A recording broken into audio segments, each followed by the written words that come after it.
Old Man Sarge,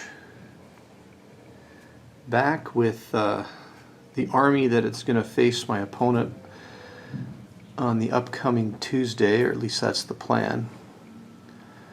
And this is the Blades of Khorne army. All the models that I have that are painted, it's almost entirely demons.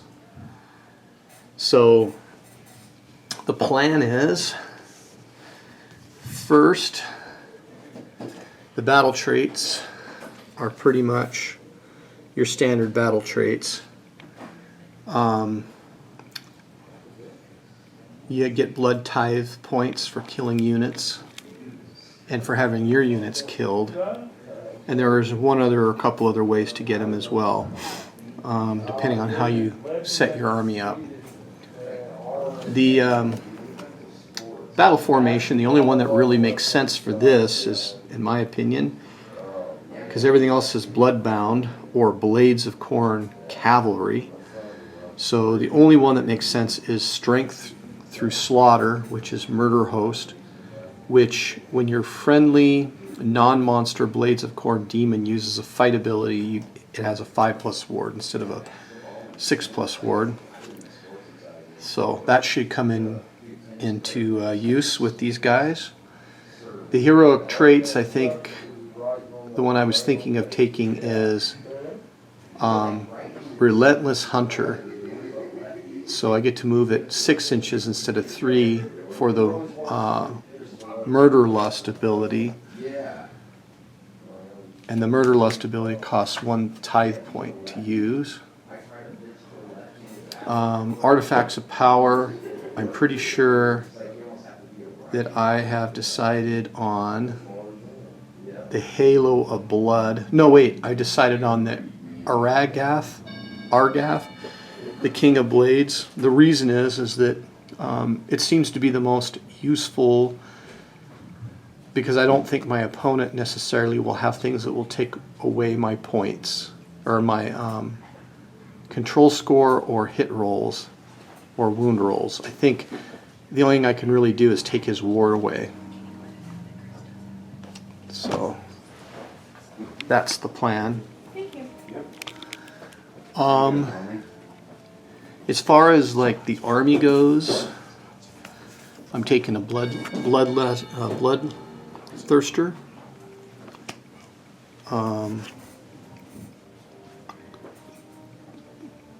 Karanak,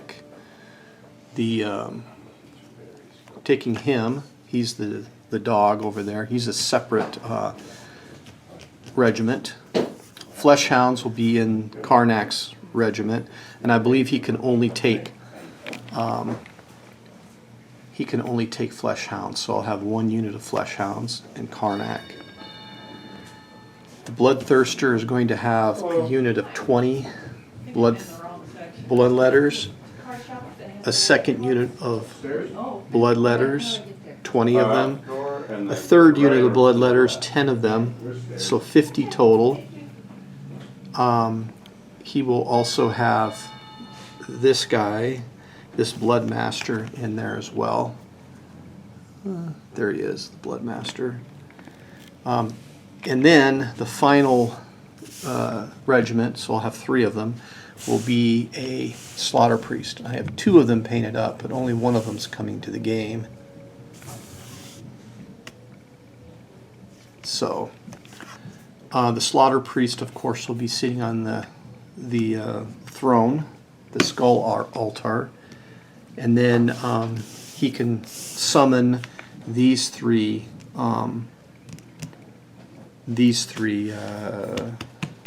whatever you call them, endless spells is what they used to call them, but they're now called something else. And I think the Bloodmaster is also a priest level 1, and the Bloodthirster is not. So just those 2 will be able to. The things I'm not taking are the 5 bloodletters in the very back, the skull cannon, and the 10.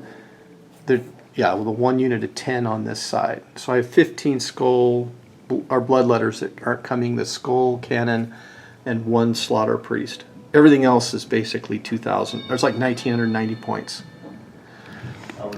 As far as building the army, I have this to continue to build, which I think I've shown before. This box here. So this has some Bloodbound in it, and then 10 warriors. The reason is this old box only comes, I think, with 5 warriors. So, and that's not enough to make a unit in this, in 4th edition, or maybe even back then when I bought that. As far as the spearhead's concerned, the units are 5 Blood Warriors, 5 Blood Warriors, 10 Blood Reavers, and 3 Mighty Skull Crushers. I'm missing the Skull Crushers. I have everything else. And that's it for this video. So this is the fully painted army. Hopefully, if all goes well, you'll see another fully painted army playing against this army in just a few days. So this is August 17th. So next Tuesday is the plan. It should be fun. I'm not sure how well I'm going to do against his other army, and I'm not sure how this army really fits my personality. This is a more of just absolute fight and bloodbath army instead of you know, kind of sit around the table. This one you want to get into combat with. Alright, Old Man Sarge signing off. Thank you for watching, and we'll be back hopefully and showing off the battle report that comes out in just a few days. Have a good day.